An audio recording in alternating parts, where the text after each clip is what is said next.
오늘은 마태복음 13장 천국 7대 비유에 대해서 지난주에 30절까지 강의했고요. 오늘은 31절부터 마지막 절까지 이제 공부하겠습니다. 오늘은 몇 절은 안 읽으니까요. 한번 장제목을 한번 생각해 볼까요? 13장까지. 1장은 뭐예요? 1장이라는 장은? 탄생. 2장은? 탄생했으니까 경배죠, 경배. 네, 경배. 3장은 메시아 즉 증언을 하시는데 하나님이 하시고 세례 요한이 합니다. 그다음 4장은 메시아 입증이에요. 예수께서 스스로 입증하셨는데 시험을 이기심은 마귀의 시험을 이기심으로써 입증하셨고요. 그 다음에 5장은 산상수훈 1, 팔복이고 6장은 산상수훈 2, 주기도문이고요. 7장은 산상수훈 이제 3, 비판금지. 그 다음에 8장, 9장은 공생의 초기사역, 기적들 모음이죠. 그 다음에 10장은 12제자 파송 준비하면서 제자들을 가르치셨고요. 그 다음에 이제 11장은 메시아직을 확증하시는데 이것이 뭐냐면 세례 요한의 제자들이 당신이 정말 오신 메시아입니까? 이렇게 물으러 왔잖아요. 거기에 대한 답변으로서 내가 메시아 맞다. 구약의 선지자의 예언을 들어서 확증하신 내용이고요. 그 다음에 12장은 안식일 논쟁, 미디삭을 잘라먹은 일에 대해서, 그 다음에 13장은 지금 이제 오늘 할 내용인데, 씨 뿌리는 자 비유에서 7대 천국 비유에 대해서 이렇게 우리가 장제목을 이제 한번 떠봤습니다. 지금 흐름을 타야 되는데, 마태복음에는 5가지의 강화가 있어요. 특별히 주님께서 말씀하신 강화가 있는데, 첫 번째 강화는 어딜까요? 산상수훈 5장에서 7장까지 산상수훈이고, 두 번째 강화는 제자도, 12제자 파송한 거, 제자도가 중요하죠. 제자의 삶을 어떻게 살아야 되는지, 그게 두 번째 강화. 세 번째 강화는 오늘 13장 씨 뿌리는 비유, 천국 비유 7가지가 세 번째 강화입니다. 이 강화를 따라가다 보면은 이제 맥이 깨져요. 마태복음은 뭐 여러 가지 뭐 병고치고 뭐 하고 막 신나는 것 같잖아요. 근데 이 강화를 따라가다 보면은 이제 얘기가 돼요. 네, 그래서 이렇게 우리가 연결해서 마태복음을 통째로 보는 그런 눈이 열리면 좋겠죠. 그래서 오늘은 13장 31절 32절에 보면은 겨자씨 비유가 나오는데요. 이 겨자씨 비유 우리가 많이 알고 있잖아요. 근데 겨자씨 비유는 뭘 얘기하려고 나오는 거냐? 급속히 확장하는 천국을 묘사하고 있어요. 비유로. 네, 그래서 밭에 심은 겨자씨 하나. 딱 하나를 지금 얘기하고 있는데요. 미미하게 시작된 천국을 상징하고 있어요. 겨자씨 하나라는 얘기는. 그래서 또 비유를 들어 이르시되 천국은 마치 사람이 자기 밭에 갖다 심은 겨자씨 하나를 같으니, 겨자씨를 심은 사람은 독생자를 세상에 보내신 하나님이시고, 그 다음에 겨자씨는 누구냐? 성자 예수님을 말해요.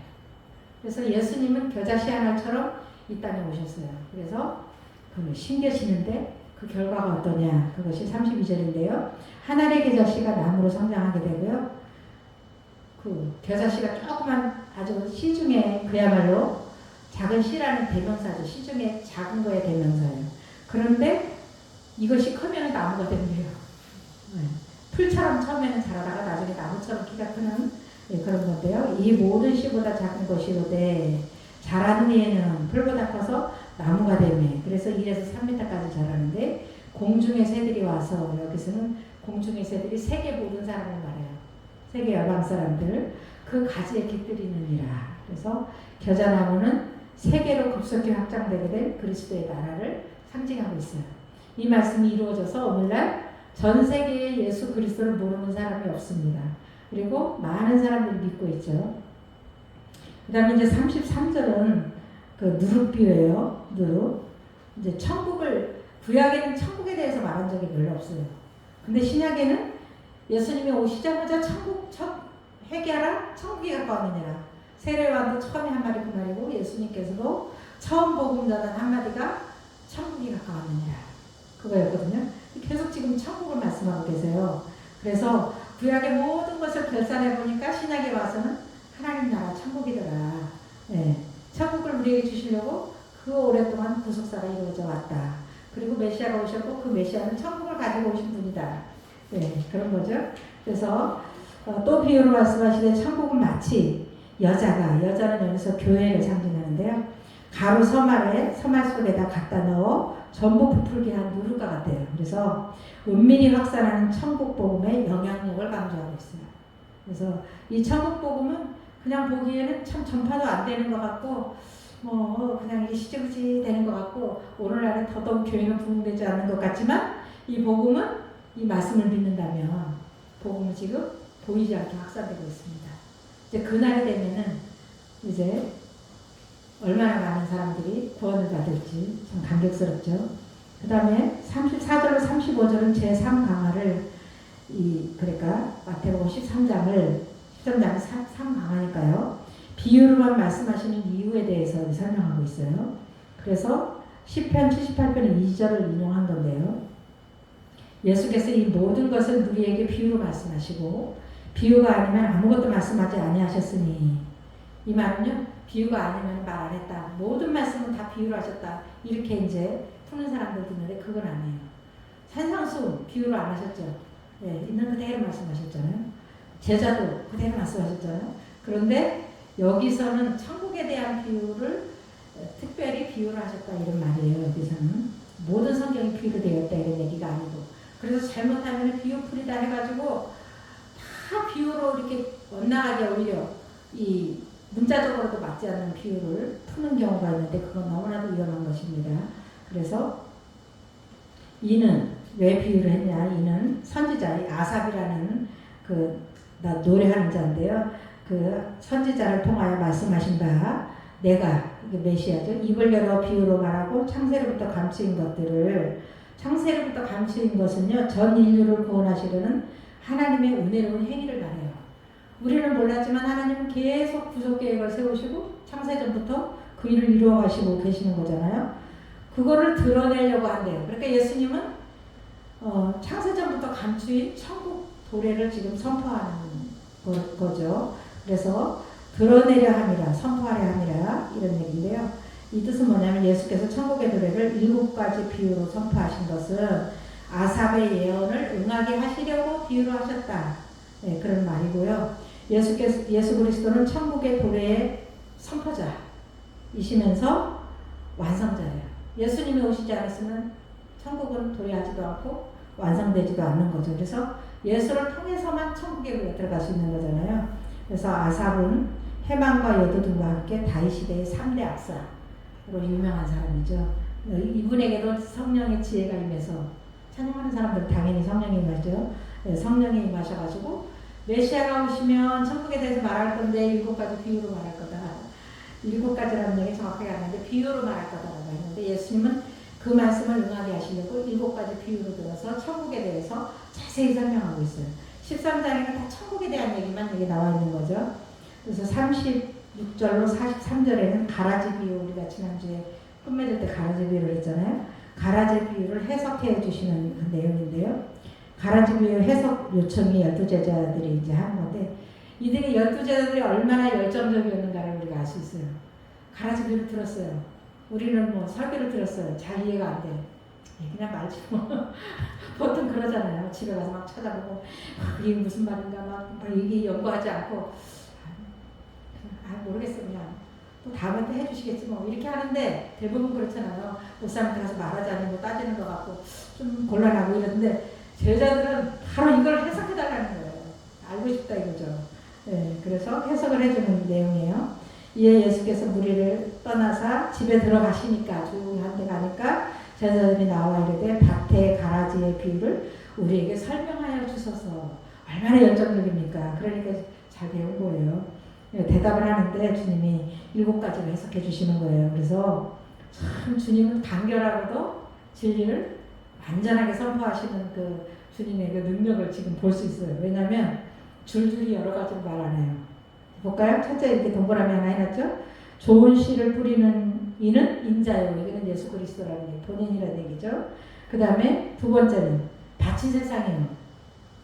그 다음에 세 번째 좋은 씨는 천국의 아들들이요. 예수 믿는 자들, 천국의 아들들이요. 그 다음에 가라지는 악한 자의 아들들이다. 사탄의 아들들이다. 가라지를 뿌린 원수는 마귀요. 그 다음에 추수 때는 세상 끝이요. 추수꾼은 천사들이니. 한꺼번에 한 절에 그냥 다 이렇게 해석을 해주시죠. 다 이해가 되시죠?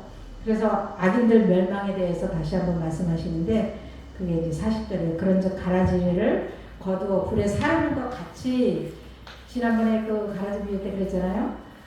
먼저 세상 끝날에는 가라지를 이렇게 모아가지고 알곡보다 먼저 단으로 묶어서 불에 사른다 그랬잖아요. 그 가라지를 불에 사른과 같이 세상 끝에는요 악인들을 불에 사른다 그런 말로 이렇게 하시는 거죠. 그래서 이러하리라 인자가 그 천사들을 보내니 그 추수꾼이 천사니까 천사들을 보내니 그들이 그 나라에서 그러니까 주께서 통치하시는 나라 온 우주 교회를 말해요. 모든 교회 중에서 이런 말이죠. 모든 넘어지게 하는 것과 또 불법을 행하는 자들을 거두어내어 그래서 알곡과 축정이를 가려내는 것처럼 거두어내어 풀무불에 던져 넣으리니 거기서 울며 이를 갈게 되리라.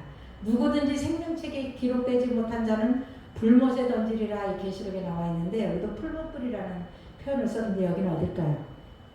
지옥입니다. 여기는. 그래서 그렇게 경고해 주신 거예요. 그래서 정말 우리는 다 알곡이 돼야 되겠죠. 그 43절에는 알곡 신자의 영광이 나와 있어요. 복음을 수용한 모든 자, 복음을 받아들인 자들, 예수를 믿은 자들, 이들은 그때의 최후 심판 후에 먼저 가라지를 거두었으니까 그 다음에는 의인들을 거두시는데 의인들은 자기 아버지 나라에서 해같이 빛나리라. 주여. 해가 영광이 다릅니까? 그래서 이 덧입게 될 하나님의 영광을 우리가 덧입게 되니까 우리도 해같이 빛나는 거죠. 그걸 묘사하고 있어요. 기 있는 자들은 들으라. 가라지 비유를 깊이 이해하고 깨달으라는 거죠. 깨닫고 의인이 되라는 거예요. 의인에 속하라는 거죠. 그 다음에 44절에는 밭에 감추인 보아비인데요. 천국을 소유한 자의 기쁨을 묘사하고 있어요. 그래서 천국은 마치 밭에 감추인 보아 같으니 보아란 예수 그리스도를 통한 사제의 은총을 말해요. 그게 보아예요. 천국의 이 성경에서 보아 이거는 진리를 말하는 거고 예수를 말하는 거죠. 그래서 저 천국을 소유한 사람을 말하는데요. 이 사람이 이를 발견하는 숨겨두고 기뻐하며 돌아가서 천국을 소유한 자의 기쁨을 묘사한 거죠. 진리를 깨달았어요. 천국에 이렇게 예수를 믿으면 천국에 간다는 걸 깨달았어요. 그래서 너무 기쁜 거예요. 오늘 오전에도 김미성 목사님이 나는 옛날에 어릴 때 신앙생활 할 때 열성적인 목사님 만났는데 그렇게 말씀만 들어도 눈물이 나고 기쁘고 즐거웠는데 요즘은 아니라고 그러는데 그 첫사랑이죠. 첫사랑. 그래서 그 기쁨으로 가서 소유를 다 팔아서 밭을 샀대요. 이제는 내가 내 가진 소유를 별것 아니네. 이건 다 팔아서 천국을 사야지 되겠구나. 이렇게 생각을 했다는 거죠. 그래서 천국은 돈으로 사는 게 아니지만은 이제 천국 복음의 절대 가치를 깨달았다는 의미예요. 세상 그 어떤 가치보다도 천국 그 가치가 최고다. 이걸 깨달았기 때문에 삶의 방향을 바꾼 거죠. 삶이. 전에는 나를 위해서 살았는데 이제 주를 위해서 이렇게 사는 삶의 방향을 바꾼 거를 말하고요. 그 다음에 이렇게 이 절대적 가치를 깨달은 자의 그 아주 모범이 하나 있는데 누굴까요? 바울사도.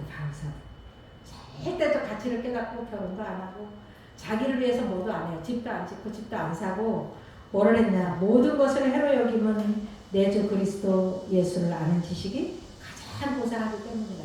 이걸 깨달은 거예요. 그래서 모든 자기가 가진 것을 배설물로 여긴다고 지식도 지혜도 돈도 다 배설물로 여긴다. 빌립보 3장 7절로 12절 말씀인데 짧게 제가 적어놨습니다. 그래서 예수를 아는 것이 가장 고상한 지식이라는 것을 깨달은 사도 바울이죠. 그래서 그 삶을 보면은 예수 믿는 사람이 이렇게 살아야 되겠구나 이런 걸 알 수 있듯이요. 44절로 46절에는 좋은 진주이에요. 좋은 진주는 뭐냐? 진리를 추구하는 자를 묘사한 거야. 또 천국은 마치 좋은 진주를 이거는 진주도 값이 싼 게 있고 비싼 게 있고 아주 최고품이 있을 거 아니에요. 그래서 최고의 가치가 있는 고가품의 진주를 구하는 사람이에요. 이 사람은. 그래서 구하는 장사 같으니 이 사람은 어떻게 하냐? 여행하면서 좋은 진주를 구하는 도매상이에요. 세계를 다니는지 어디를 다니면서 좋은 진주만 있다면 어디든지 찾아가서 그것을 살려고 하는 이런 사람인 거죠. 그게 값진 진주. 이거는 진리를 상징해요. 진리. 예수 그리스도를 상징하죠. 야, 이제 진리를 하나 발견했어요. 그렇게 같은 진주 하나를 발견하게 되면 가서 자기의 소유를 다 팔아 그 진주를 사느니라. 그 진리를 추구하는 자의 삶을 묘사하고 있어요. 가장 참된 진리만을 찾아서 헤매는, 그래서 구도자의 전환이라고 할까요? 오직 복음만 진리만 찾는 그런 걸 볼 수 있고요. 그 다음에 이제 47절 50절은 그물비예요. 그물비유. 그물비유는 뭐냐? 종말론적 최후 심판의 현장을 묘사한 거예요. 종말에 과연 어떻게 최후 심판이 이루어질 것인가, 이거에 대한 건데요. 이제 마지막 7번째 이게 비유입니다. 그래서 물고기를 분류하는 그 장면이 47절인데요. 좋은 것과 못된 것을 분류하는 장면이 나와요. 그래서 천국은 마치 바다에 치고 각종 물고기를 모으는 사람과 같으니. 그래서 그 모으는 곳은 그물은 교회를 상징하고요. 그물에 가득하며, 그물에 하나도 이제 고기가 잡혔어요. 그래서 복음 사역의 완성, 이제 최종 마무리 단계인 거죠. 이때에 물가를 끌어내고 앉아서 그물을 샤샤 아우 많이 잡혔네 끌어내고 그다음에 앉은 다음에 뭐를 하겠어요? 나쁜 고기 골라내야죠. 왜냐면 값어치가 없으니까. 네, 그런 거를 상징하고 있어요. 그래서 좋은 것은 그릇에 담고 이게 천국 갈 사람들입니다. 그다음 못된 것은 내버리느니라. 네, 지옥 간다는 걸 이렇게 표현한 거예요. 그래서 그물 비유 해석이 아래 49절에 나오는데요. 악인 경리엔 형벌인데 악인들에 대한 경고죠. 그래서 세상 끝에도 이러하리라. 지금 세상 끝 얘기하는 거예요. 세상 끝은 뭐 종말에는 어떤 일이 일어날까 우리가 이런 일에 관심이 있는데 하나님이 이렇게 하신다는 거예요. 그래서 천사들이 와서 의인 중에서 악인을 갈라내요. 항상 의인 중에서 악인을 먼저 갈라내는 거죠. 네, 그래서 이거는 무슨 뜻이냐, 헬라어로 완전한 격리를 말해요. 의인 중에 악인이 하나 섞여 있으면 안 되잖아요. 완전히 격리를 하는데 풀무불에 던져 넣으니 거기서 울며 이를 갈리라. 악인에 대한 경고적 메시지인 거죠. 그래서 악인들은 분명히 지금은 똑같이 잘하고 지금 가라지를 뿌려놨기 때문에 성도인지 가라지인지 지금 구분이 잘 안 가는데, 요즘에 이제 마지막 시대 중에 마지막이니까 지금 조금 드러난다고 그랬죠. 이제 전 가라지구나, 성도구나, 우리도 조금씩은 알 수 있는데, 그때 가면은 천사들이 고른대요. 좋은 것은 그릇에, 나쁜 것은 버린대요. 버리는 건 지옥을 지옥에 갈 거를 상징하는 거죠. 51절 52절에는 천국의 제자된 서기관들의 복음 전파 사명에 대해서 말씀하고 있어요. 천국 7대 비유의 결론이에요, 이게. 네, 그래서 천국의 제자된 자들이 어떻게 살아야 되는가, 이런 내용인데요. 51절에 이 모든 것을 깨달았느냐 이렇게 하시고 비유까지 다 했으니까 대답하되 그러하오이다. 제자들이 깨달았대요. 예수께서 이르시되 그러므로 천국의 제자된 서기관마다, 이 서기관은 율법 서기관이 아니라 복음 서기관, 그러니까 율법학자가 아닌 천국의 비밀을 아는 제자들을 말해요. 우리 같은 천국의 비밀을 발견한 자들. 마치 새 것은 예수께서 계시하신 복음을 말해요. 옛 것은 구약의 율법을 말해요. 그래서 그 고가는 이제 우리가 말씀으로 이렇게 채워져 있는 우리 마음, 인격을 말하는 건데요. 그 고간에서 내용은 집주인 것 같아요. 그래서 우리는 우리의 사역은 뭐냐? 천국의 제자된 우리는 복음과 율법으로부터 천국 도래에 관련된 말씀들을 이 고간에서 끄집어내요. 말씀에서 구약에서도 찾고 신약에서도 찾고. 그래서 이제 구속사, 그러니까 성경을 구속사적으로 봐야 이걸 끄집어내지, 구속사적으로 안 보고 참 좋은 거 깨달았네 이걸 보고 엄청난 지식이네, 세상에 살면서 활용해야지, 이러는 게 아니라 예수를 보낸다는 말씀이구나. 아브라함의 씨가 대적의 성문을 얻으리라. 이게 예수 그리스도를 말하는구나. 이렇게 아는 거죠. 이런 거를. 네, 그리고 또 뭐야, 6월절월이냐? 예수 그리스도께서 우리를 위해서 대속하실 것을 말하는구나. 이런 것들이 이해가 돼야 우리가 이것도 꺼내다가 말하고 저것도 꺼내다가 말하지. 그런 게 이해가 안 되는 거예요. 구약의 대제사장? 예수 그리스도가 우리의 대제사장이잖아. 그러니까 구약은 내 편이니까 이게 꺼내다가 얘기해주고 이해시키고, 결국은 우리가 예수 그리스도를 만나야 진짜 이제 우리는 천국을 만난 자들이 되는 거죠. 보화를 발견한 자고 진리를 깨달은 자고. 그래서 우리는 이제 그걸 전해야 되는 거지. 우리가 뭐 어떻게 잘 살아야 되니 뭐 해야 되니 맨날 율법적인 것만 걸 얘기하는 게 아니라 복음을 깨달은 자는 구약은 버리는 것이 아니라 구약과 신약에서 말씀을 곳간에서 꺼내오듯이 꺼내다가 가르치는 이런 일을 해야 된다. 네, 이런 말씀을 하시는 거죠. 그 우리가 해야 될, 전파해야 될 사명입니다. 53절로 58절에는요. 고향에서 배척을 받으시는 메시아예요. 두 번째 지금 배척받으시는 내용인데요. 이 보면은 기양을 이제 하십니다. 이렇게 천국 복음을 전파하시고 난 다음에 2차 갈릴리 사역의 종결이에요. 이제 이 53절로 58절은. 그래서 예수께서 이 모든 비유를 마치신 후에 그곳을 떠나 고향으로 돌아가사, 예수님의 고향이 나사렛이죠. 지금 사시는 곳은 가버나움이지만 고향으로 돌아가사, 그래서 8장 5절부터 시작해서 13장 현재 58절까지 2차 갈릴리 사역을 종결시키는 시점에서 고향으로 귀환하셔가지고 이제 가르치려고 고향으로 가십니다. 그래서 예수께서 가르치신 반응인데요. 예수님은 꼭 그 회당에서 이제 안식일이면 회당에 들어가서 말씀을 배우거나 가르치시거나 한 것 같아요. 그래서 이제 그들의 회당에 들어가는, 그러니까 유대인들의 회당이죠. 고향 사람들이 이제 말씀을 가르치고 나니까 고향 사람들이 놀라는 거예요. 이야, 고향 사람들은 누군 줄 알고 있어요 지금 예수를? 목수의 아들, 요셉의 아들, 그냥 요셉의 큰아들 정도 이렇게 알고 있는 거죠. 네. 근데 자기들하고 똑같이 놀고 자랐는데 완전히 이상하게 진리 비슷한 거 자기들 잘 몰라요. 진리인지 비진리인지 지금 몰라요. 근데 뭔가 특별한 걸 막 전하는 거예요 지금. 그래서 해당에서 가르치시니 그들이 놀라 이르되 이 사람의 이 지혜와 이런 능력이 어디서 났느냐 이렇게 서로 묻는 거예요. 이거 뭐냐면 가르치는 지혜와 행하시는 기적의 근원이 하나님께로서냐 귀신의 왕 바알세불에게서냐 모르겠다 이러면서 의심하는 거예요. 예수님을 믿지 않는 거예요. 그래서 왜 바알세불을 생각하냐면 지금 소문 다 났잖아요. 바알세불 귀신 들려가지고 예수님이 지금 다니면서 이상한 소리 하고 다닌다고 유대인들이 나쁜 소문을 퍼뜨려놨잖아요. 그러니까 지금 우리가 듣기에 같기도 하고 아닌 것 같기도 한데 분명히 요셉의 아들인데 목수였는데 지금 말하는 거 보니까 권세 있는 자 같고 능력을 행하는 거 보니까 놀랐거든. 근데 이게 하나님께서 하시는 건가 마귀가 하는 건가 잘 모르겠다 이러면서 의심을 막 하는 거예요. 그래서 고향 사람들이 배척을 합니다. 의심하다가 55절에 보니까 예수의 신적 권위를 부정하는 거예요. 육신적으로만 자꾸 예수를 보는 거죠. 그래서 이는 그 목수의 아들이 아니냐. 이 말은 예수도 목수였다는 얘기예요. 예수님도. 왜냐하면 그 동네에는 목수가 하나밖에 없다는 원어적인 의미가 있대요. 그래서 목수가 하나밖에 없는데 그 하나밖에 없는 요셉의 아들이고 아버지를 따라서 목수일 하지 않았냐. 지금 그런 얘기가 이 원어적으로는 있답니다. 그래서 그 어머니는 마리아, 그 형제는 야고보, 요셉, 시몬, 유다를 하지 않느냐.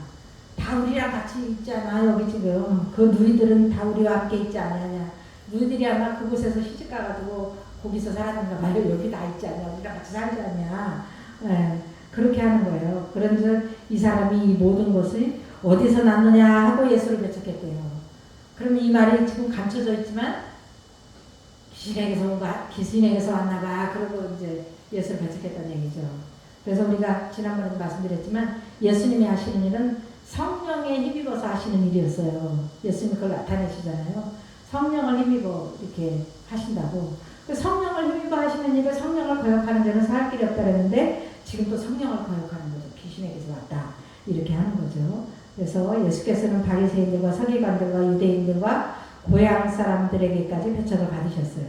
그래서 첫 번째 배척은 언제 받으셨냐면 제1차 갈릴리 사역 초기에 고향인 나사렛에서 복음을 전하다가 배척을 당하셨어요. 거기 누가복음 4장 16절 34절에 있는데요.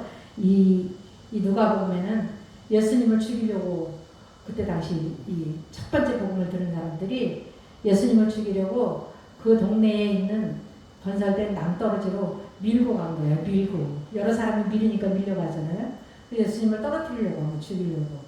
이미 그때 죽이려고 했던 거죠. 그런데 예수님이 눈치를 채시고 사람 안으로 들어왔기 때문에 예수님 그때 안 죽으셨거든요. 왜냐면 그렇게 죽으시면 안 되잖아요. 십자가에 달려서 죽으셔야 되는데. 네, 그런 일이 한 번 있어요. 그래서 이거는 지금 나사렛 사람들의 두 번째 배척인 거예요. 그래서 예수님이 이렇게 배척을 하시니까 격언을 인용하셨는데요. 복음이 이방인에게로 나아갈 것을 암시해요. 이 복음을 도대체 유대인들도 안 받아들이고 고향 사람도 안 받아들이고 가버나움 사람도 안 받아들이지 이제는 복음이 이방인에게로 갈 수밖에 없다. 이런 말씀이 내포되어 있는 말씀인데요. 57 그 B에 보면은 예수께서 그들에게 말씀하시되 선지자가 자기 고향과 자기 집 외에는 존경을 받지 않음이 없느니라 하시고 이방인들에게는 오히려 존경을 받아요. 백부장이 이방인이잖아요. 그냥 아주 뭐 우리 집에 들어오시면 감당치 못하겠나이다 뭐 이렇게 하니까 엄청 인정받은 거잖아요. 그런데 유대인들은 저 우리랑 우리 동네 같이 사는 사람들 아우 허접해 뭐 이렇게 하는 거죠. 네, 그러는데 여기서 이 비유는 무슨 뜻이냐? 위대한 사람도 친밀한 사람에게는 멸시를 받는다는 말이에요. 이 말이 예수께서 그들에게 말씀하신 선지자가 자기 고향과 자기 집 외에는 존경을 받지 않음이 없느니라. 그러니까 이방인들에게는 인정을 받으시지만 자기 고향 사람들에게는 배척을 받는다. 위대한 사람일지라도 고향에 가면 아우 옛날에 뭐 포칠질이 아니야 뭐 이렇게 그렇게만 볼 거 아니에요. 네. 그래서 지금 이 말을 하는 거예요. 이는 예수께서 자기 백성에 의해 죽임을 당하실 것을 여기서 예시를 조금 하는 거예요. 왜냐하면 이렇게 미워하는 거 보니까 유대인들이 죽이겠죠 예수를. 그래서 결국은 유대인들이 예수님을 죽이잖아요. 네, 그래서 그 다음에 또 한 가지는 복음이 유대인에게는 증거될 수가 없다. 이방인에게로 가게 되는 그 하나님의 섭리를 이루게 되는 거죠. 그래서 바울 사도도 우리가 로마서를 공부했지만 계속적으로 복음이 어디로 가요? 이방인에게로 가고 지금도 유대인들은 별로 복음을 안 받아들여요. 그래서 이방인들에게 우리에게 혜택이 돌아온 건데 전 인류가 지금 예수를 믿고 있잖아요. 네. 그리고 이제 배척 결과가 뭐냐? 58절에요. 그들이 믿지 않음으로 말미암아 거기에서 많은 능력을 행하지 아니하시니라. 영과 육의 회복 기회를 이들은 나사렛 사람들은 상실해 버렸어요. 예수를 거부하니까 더 이상 거기서 능력을 행하지 않으신 거죠.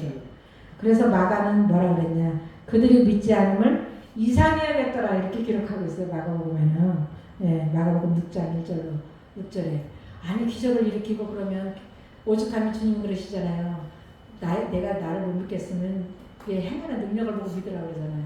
그 능력이 나타나는데도 못 고치는 사람이 고침을 받는데도 안 믿으니까 이상히 여기죠. 이상히 그렇다고 여기 나와 있습니다. 그래서 우리가 복음을 깨닫는 이런 진리 안에서 이런 말씀을 우리가 배우고 진리 안에 거하는 것이 얼마나 복인지 성령의 역사하지 않았으면 우리는 똑같이 유대인과 같이 강팍하고 완악한 심령을 가진 자들이죠. 우리는 엄청 부드러워서 예수를 만난 게 아니에요. 성령께서 우리를 부드럽게 해주셨기 때문에 우리가 예수를 받아들이고 믿게 된 것이죠. 정말 놀라우신 은혜예요. 그죠? 감사하죠? 네, 그리고 천국은 이미 우리 안에 와 있습니다. 예수님을 우리 마음에 모셨기 때문에 우리는 그 나라에 가게 되어 있는 거죠. 그래서 천국은 예수님이 선포하셨고 또 천국을 가지고 오신 분이고 또 십자가로서 천국을 성취하신 분이고 그래서 우리를 노예에서 해방자로 해방을 시켜주셔서 우리는 지금 엄청난 은혜를 누리고 있습니다.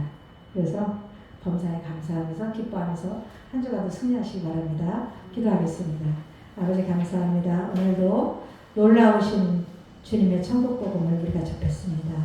정말 우리가 이 복음 하나하나가 우리의 심령 가운데 아로새겨지고 우리 창고에 마음의 창고에 저장되었다가 우리 곳간에서 말씀이 필요한 자들을 만날 때에는 구약과 신약을 이제 그 곳간에서 적절히 꺼내다가 가르치고 복음을 전파할 수 있는 능력을 성령님 오늘 우리에게 덧입혀 주시옵소서. 우리가 그 능력을 더욱 덧입기를 원합니다. 성령의 충만을 부어 주옵소서. 예수님의 이름으로 기도드립니다. 아멘.